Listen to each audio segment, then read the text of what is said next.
là, nous deux, entrelacés, lèvres asséchées par l'amour, l'amour de l'autre.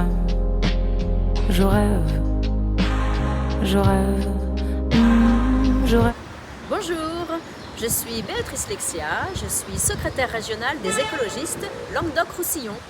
Je suis l'invitée du jour sur Nemosus TV. Bonjour Béatrice. Bonjour. Merci d'avoir accepté l'invitation. Merci. C'est un honneur pour moi d'accueillir les écolos. Merci à toi. Alors, qui est Béatrice Lexia? Alors, d'un point de vue politique, je suis secrétaire régionale des écologistes et porte-parole du Gard. D'où viens-tu et que fais-tu? Alors, je suis arrivée dans le Gard il y a plus de 30 ans maintenant pour le travail. Je travaille dans une banque publique pour les collectivités locales, mais pas sur le Gard, puisque le Gard est mon département où je fais de la politique. Où en est-on des écolos à Nîmes? Alors les écolos à Nîmes, écoutez, ils sont très actifs aujourd'hui. On est à peu près, alors sur le Gard, on est à peu près une centaine d'adhérents. Après, on a des sympathisants, hein, ça va au-delà des 100.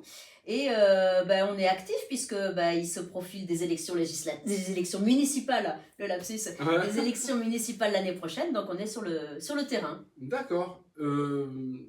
Aujourd'hui, en termes je veux dire, où vous vous positionnez?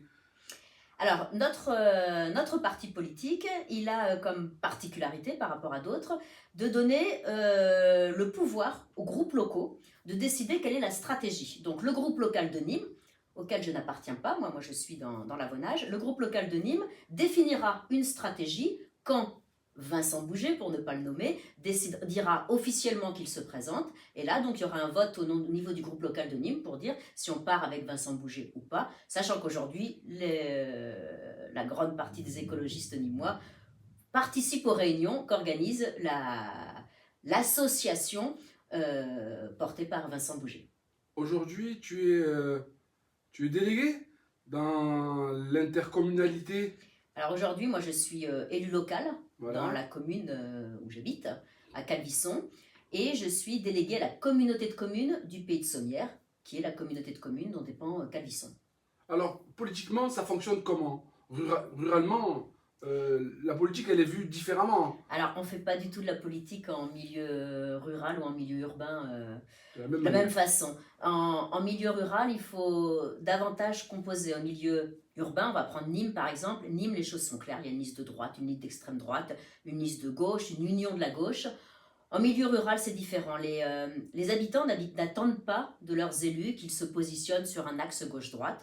Donc, on fait des listes, le plus souvent sans étiquette, ce qui ne veut pas dire sans politique, parce que la politique, c'est la vie de la cité. La politique, c'est pas un gros mot, mais on n'est pas sur un axe politique gauche-droite. Par contre, on se retrouve autour de valeurs. Et moi, la liste où je serai l'année prochaine, puisque je me représente sur Calvisson, c'est une liste qui se retrouve autour de valeurs, et notamment, évidemment, de valeurs écologistes. Es-tu candidate sur la 6e? Alors, sur la 6e circonscription, là, tu me parles de législative. De législative. Voilà. Est-ce que tu vas te représenter sur la 6e? Alors, la grande interrogation, c'est quand seront les prochaines législatives? Soit cette année, peut-être en septembre, soit l'année prochaine. Pour le moment, la 6e circonscription du Gard est une circonscription qui est réservée aux écologistes, et comme la dernière fois. Et pour le moment, oui, je suis candidate. C'est très bien. Marine Tondelier, votre secrétaire nationale. Oui, qui a été réélue très récemment à 73% dès le premier tour. Comment elle est élue sur la région de Hénin-Beaumont ou la ville? Alors exactement, elle est du Nord. Elle est du Nord, hein? Elle est du Nord, elle est sur un terrain où le RN est très puissant. Et malgré tout, elle a une énergie énorme pour défendre ses valeurs. Et même si elle a eu plein de propositions pour avoir des mandats plus parisiens, elle souhaite rester sur son terrain dans le Nord. Marine Tondelier, moi je la connais bien, elle est très accessible et en tous les cas, elle est en vrai soutien pour notre région. La dernière fois, tu as été candidate sur la 6e, je reviens sur la 6e, et il s'est passé quelque chose au plan national. On vous a imposé un candidat qui est Nicolas Cadenne.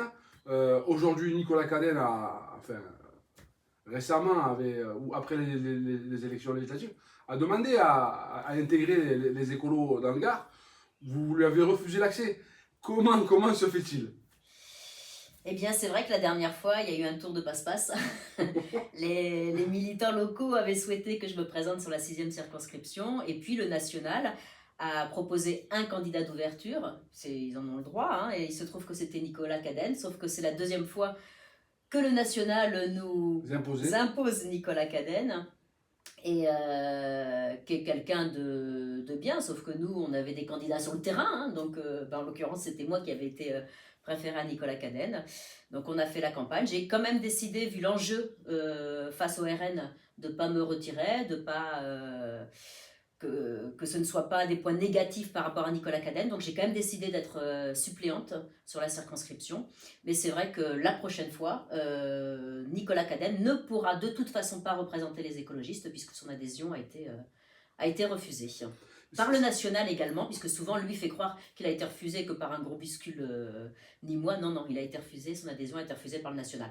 Ce qui ne retire en rien ses qualités, hein, c'est juste que... Quelqu'un de très intelligent d'ailleurs. Voilà, c'est quelqu'un d'intelligent. Moi, c'est quelqu'un avec lequel j'ai travaillé quand j'étais présidente de la FCPE, la Fédération des parents d'élèves. Je l'avais fait intervenir à plusieurs occasions pour parler de laïcité. On peut d'ailleurs avoir des points de vue différents, mais en tous les cas, c'est quelqu'un avec qui c'est intéressant de discuter. Et voilà, donc ce conflit politique qu'on a eu n'enlève pas toutes ses qualités. Absolument. En quelques lignes, est-ce que tu peux me donner le projet des écolos dans ta commune, par exemple? Ou éventuellement dans le Gard ou au plan national, rapidement? Très rapidement. Les écologistes, souvent, on est des gens en colère. Pourquoi on est en colère? Parce qu'on sait qu'il y a une urgence climatique. C'est pas nous qui le disons, ce sont les scientifiques. Aujourd'hui, si on continue comme ça, notre planète ne sera plus vivable. Mais vivable pour nous, pour nos enfants, nos petits-enfants, ça peut aller très très vite. Donc on est animé par ça. Donc notre projet, c'est de lutter contre la pollution qui génère ce réchauffement climatique. Donc concrètement, par exemple, à l'échelle d'un village, eh bien, c'est de moins artificialiser, moins construire sur un village. C'est en termes de mobilité, puisque ce qui génère le plus de pollution sont les transports. En termes de mobilité, que ce soit sur Nîmes, Calvisson au niveau national, on veut développer les transports collectifs, on veut développer ce qu'on appelle tout ce qui est mobilité douce, le vélo. Le modèle de la voiture individuelle, qu'il soit du diesel, de l'essence ou l'électrique, et même l'électrique, ça n'est pas notre modèle. Le modèle de la voiture électrique, ça n'est pas notre modèle. L'électrique est mieux que le diesel, c'est évident. Mais nous, ce qui nous conduit, ce qui motive en tous les cas notre engagement politique sur le terrain, c'est de faire en sorte que notre planète, elle soit viable pour qu'on puisse continuer à y vivre en bonne santé pour nous, nos enfants, et aussi se rendre compte que finalement le réchauffement climatique aujourd'hui, il est le plus gênant, on va dire globalement, pour les gens qui ont moins de moyens. Ce sont les personnes qui vivent dans l'habitat le plus insalubre. Par exemple, ce ne sont pas les riches qui vivent aujourd'hui dans des passoires thermiques. Donc il y a des choses à faire pour améliorer l'habitat, ça fait aussi partie de nos grands axes. D'accord. Continuer aussi à boire une eau potable. On le voit aujourd'hui dans notre département. L'eau, effectivement. L'eau, c'est au cœur de nos préoccupations des écologistes. Continuer à boire de l'eau potable et ne pas être obligé d'acheter de l'eau en bouteille. Merci Béatrice. La dernière question, c'est si tu avais un message aux Nîmoises, aux Nîmois, aux Gardoises et aux Gardois, ça serait quoi? Eh bien, aujourd'hui, alors si je prends Nîmes par exemple, aujourd'hui, l'année prochaine, je prends Nîmes, si je prends toutes les communes gardoises, mais aujourd'hui, on a un enjeu important, ce sont les élections municipales. Aujourd'hui, les élections municipales, c'est en général les élections où on a le moins d'abstention. Parce que les populations se rendent compte qu'au plus près du terrain, on peut agir. Donc, si dans toutes les communes gardoises, vous avez envie de vous impliquer, vous êtes conscient de que les écologistes peuvent apporter des solutions, engagez-vous. Et si vous n'avez pas le temps de vous engager, en tous les cas, participez à ces élections qui sont extrêmement importantes pour notre département et au-delà. Béatrice, merci beaucoup. France. Merci à toi. Merci d'avoir accepté l'invitation. Je vais aller me promener dans un champ de coquelicots, moi. Ah, mais moi je peux venir avec toi? Merci, à la Merci. prochaine. Au revoir.